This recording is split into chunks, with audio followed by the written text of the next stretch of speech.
Gusto niyo bang bumalik sa dati ang inyong mga cellphone na parang bagong bili? O di kaya naglalag na ang inyong mga cellphone? Or nagpo-force stop? Ang mga application hindi na ma-open?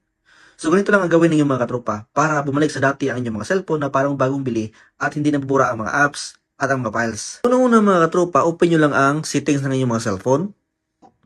At dito mga katropa, scroll down lang natin. Hanapin natin itong System Management or System Update, depende sa cellphone. Click natin itong System Update. At scroll down, hanapin lang ang Backup and Reset. Ito mga katropa, Backup and Reset. At dito mga katropa sa Backup and Reset, click nyo lang itong Reset Phone. So dito mga katropa, ang i-click natin ay itong Reset All Settings. Okay?